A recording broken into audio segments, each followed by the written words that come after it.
ये कहानी उन दिनों की है जब मैं अपने दोस्तों के साथ एक छोटे से गांव की यात्रा पर निकला था।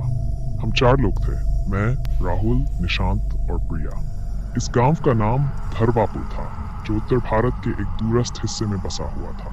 गांव के बारे में बहुत सी रहस्यमयी कहानियां सुनी थी, लेकिन हमारा इरादा सिर्फ सुकून और प्राकृतिक सुंदरता का आनंद लेना था। गांव में पहुंचते ही हमें महसूस हुआ कि यहाँ की हवा में कुछ अलग है। गांव के बुजुर्गों ने हमें वहाँ की एक खतरनाक कहानी सुनाई, एक रहस्यमय आत्मा जिसे चलावा कहते हैं। गांव वाले बताते थे कि रात के अंधेरे में चलावा लोगों को अपनी ओर खींचता है और फिर वे कभी वापस नहीं आते। इस डरावनी कहानी को सुनकर हम सभी थोड़ा असहज हो गए, लेकिन हमने इसे सिर्फ एक अंधविश्वास मानकर नजरअंदाज कर दिया। पार्ट 2। रात की शुरुआत रात होने को थी और हमने गांव के बाहर जंगल में एक कुटिया किराए पर ली थी। कुटिया के आसपास घना जंगल था और रात होते ही वहां एक अजीब सी खामोशी छा गई। हल्की हल्की ठंडी हवा चल रही थी और जंगल की ओर से अजीब सी आवाजें आ रही थीं। हम सब ने फैसला किया कि रात को कुछ मजा किया जाए, तो हम एक कैंप फायर जलाकर बैठ गए। राहुल ने सोचा कि माहौल को और डरावना बनाया जाए, तो उसने चलावे की कहानी फिर से छेड़ दी।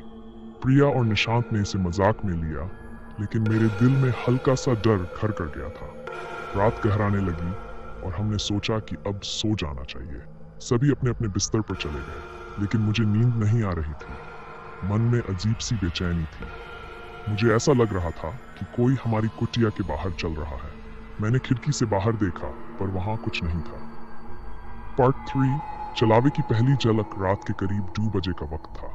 अचानक मुझे ऐसा लगा जैसे किसी ने मेरे दरवाजे पर हल्की दस्तक दी हो। मैंने सोचा कि शायद कोई जानवर होगा, लेकिन जब मैंने दरवाजा खोला तो वहां कोई नहीं था। तभी मुझे एक परछाई दिखी, जंगल के भीतर, हल्की सी चमक के साथ। वो परछाई धीरे धीरे हमारी कुटिया की तरफ बढ़ रही थी। मैंने बाकी सबको जगाने की कोशिश की, पर वे गहरी नींद में थे। मैं भी डर के मारे कुछ नहीं कर पाया। कुछ ही पलों में वो परछाई गुम हो गई। मैंने खुद को समझाया कि शायद ये मेरा भ्रम था और मैं वापस सोने की कोशिश करने लगा। पार्ट 4। राहुल का गायब होना सुबह हुई और सब कुछ सामान्य लग रहा था, लेकिन जैसे ही मैंने देखा कि राहुल कहीं नजर नहीं आ रहा था, मेरी चिंता बढ़ गई। हमने उसे हर जगह ढूंढा, लेकिन वो कहीं नहीं मिला। गांव वालों से पूछने पर पता चला कि रात को कोई उसे गांव के बाहरी इलाके में चलते हुए देखा था। गांव वालों का शक अब पक्का हो गया था कि चलावे ने उसे अपनी गिरफ्त में ले लिया है। उन्होंने हमें चेतावनी दी थी, लेकिन हमने इसे नजरअंदाज कर दिया था। निशांत और प्रिया अब डर गए थे।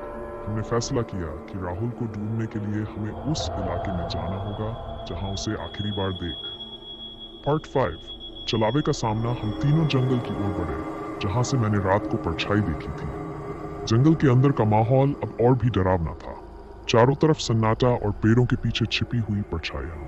हम धीरे धीरे जंगल के और भीतर जाने लगे और अचानक हमें एक अजीब सी आवाज सुनाई दी। वो आवाज ऐसी थी जैसे कोई हमारे नाम पुकार रहा हो। हम सभी ने एक दूसरे की ओर देखा और ठिठक गए। तभी सामने से वो परछाई फिर से दिखाई दी, लेकिन इस बार और करीब। उसकी आंखें लाल जलती हुई दिख रही थीं और उसकी कदकाठी इंसान जैसी थी, लेकिन उसके शरीर का कोई ठोस आकार नहीं था। हम डर के मारे अपनी जगह जम गए। तभी वो आकृति और पास आई और हमें एहसास हुआ कि ये वही चलावा है। जैसे ही उसने निशांत की ओर हाथ बढ़ाया, हम सभी भागने लगे। पीछे मुड़कर देखा तो वो परछाई हमें पीछा कर रही थी। उसकी गति बहुत तेज थी, जैसे वो हवा में तैर रही हो। पार्ट 6। राहुल की खौफनाक हालत। हम काफी दूर भागे, लेकिन अचानक प्रिया ठोकर खाकर गिर गई। जैसे ही हम उसे उठाने लगे, वो परछाई फिर से हमारे सामने आ गई। उसकी छाया प्रिया के ऊपर पड़ रही थी और वो धीरे धीरे उसके करीब आने लगी। तभी एक आवाज आई, राहुल की। वो सामने पेड़ों के पीछे खड़ा था, लेकिन उसकी हालत बहुत खौफनाक थी। उसकी आंखें सूजी हुई थी, कपड़े फटे हुए थे और वो किसी बेहोशी की हालत में था। हमने राहुल को बुलाया, लेकिन उसने कोई जवाब नहीं दिया।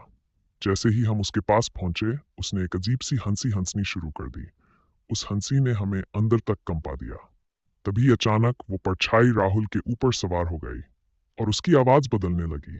अब वो कोई इंसान नहीं था, वो चलावे का शिकार बन चुका था। पार्ट 7। अंतिम लड़ाई। हमें समझ आ गया कि राहुल को जाना अब मुमकिन नहीं है। हमें उस जगह से भागना होगा। निशांत ने पास के एक पेड़ की शाखा उठाई और उस परछाई की ओर लपका। लेकिन उसकी हर कोशिश नाकाम रही। उसे अपनी जड़ में ले लिया और उसे हवा में उठा दिया। अब हम केवल भाग सकते थे। प्रिया और मैं किसी तरह वहां से निकलने में कामयाब हुए। हम गांव की ओर भागे और गांव वालों को सब बताया। उन्होंने कहा कि चलावा उन लोगों को कभी नहीं छोड़ता जो से उसकी नजरों में आ जाते हैं। पार्ट 8 हमेशा के लिए खोया हुआ। हमने सोचा कि गांव वालों की मदद से शायद हम निशांत और राहुल को वापस ला सकते हैं, लेकिन वो दोनों अब कभी नहीं लौटे। हमें गांव वालों ने चेतावनी दी थी, लेकिन हमने उसे नजरअंदाज किया और उसकी सजा भुगती। धरवापुर गांव से वापस लौटने के बाद भी वो रात कभी मेरे दिलो दिमाग से नहीं गई। मैं अब भी जब रात के अंधेरे में अकेला होता हूँ तो मुझे ऐसा लगता है कि वो परछाई मेरे आसपास है, जैसे वो मुझे कभी भी अपनी गिरफ्त में ले लेगी।